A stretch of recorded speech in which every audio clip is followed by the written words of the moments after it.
Hi, I'm Janice Switlo, and today I want to talk a little bit about individual responsibility.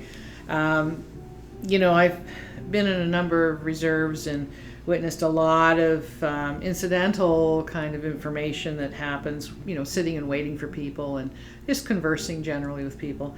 And a couple of those incidences I want to share and mention. And that is, this expectation. There's a lot of joking on social media, blame chief and council. It's kind of like the, blame Obama kind of concept, right? And, for instance, one person saying, look, Canada gives money to the chief and council and they're supposed to, because of a treaty and that is for purposes of giving us jobs. Well, no, that's not correct. And then another woman, for instance, Onion Lake, right? She was very upset. Her daughter's got 3 degrees. She wants to do another one, so she's trying to get money for another degree. We're talking full-on degrees, not just courses. And she was there to give the chief at the time a piece of her mind because she wants to know where's her daughter's job. She wants to work there. She's entitled to her job. They're supposed to give her money for 3 or 4 or however many degrees she wants.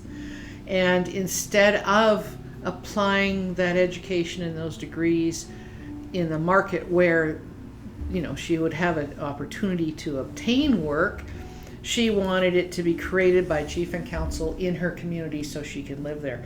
Well, this really isn't the way it works. There's collective interests, there's collective sharing, and then there's individual opportunities and efforts that people engage in. And you cannot, living in an area, expect chief and council to create a mini Vancouver or a mini Toronto. It's not going to happen. And nor is that the responsibility of chief and council. People wanting to remain in their communities that are, not in major urban centers are going to need to get creative in how to generate work and income and do so. I mean, with internet, with our e-commerce, there's all sorts of opportunities. People are doing just that, but don't expect chief and council to hand it to you. That's not their role. And it's important to understand that in Canada doesn't invest in its people. They invest in businesses and support basically foreign-owned businesses primarily. I don't even think there's an attempt to do a trickle-down effect, and even if they were, it's not working.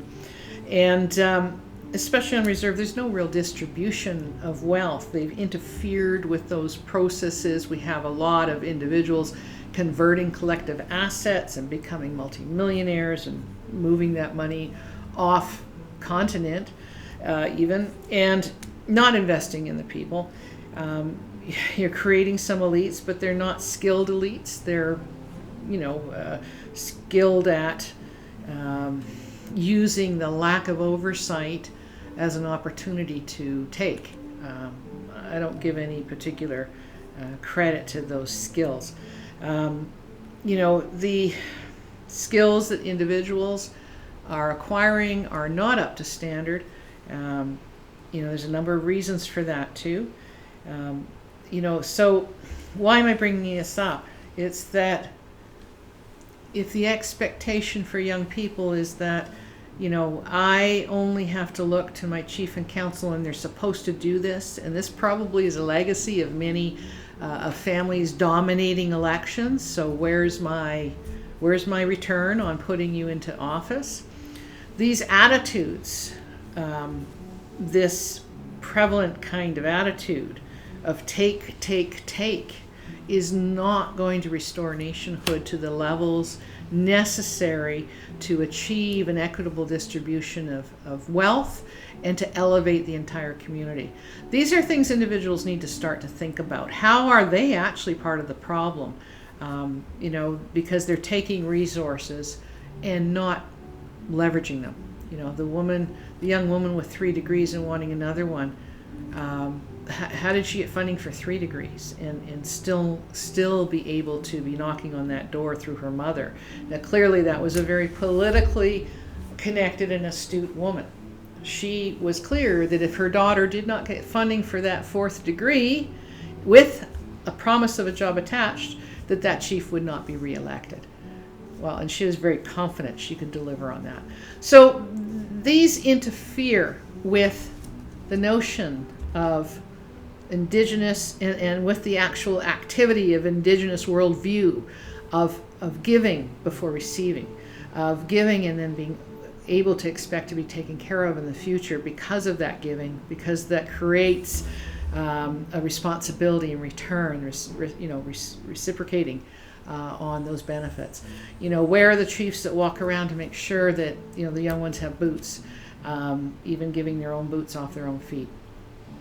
There's a lot of healing and a lot of correction of attitude that still needs to take place. I'm not saying that's everyone, but I've been around enough and seen and heard enough to know this is part of the problem.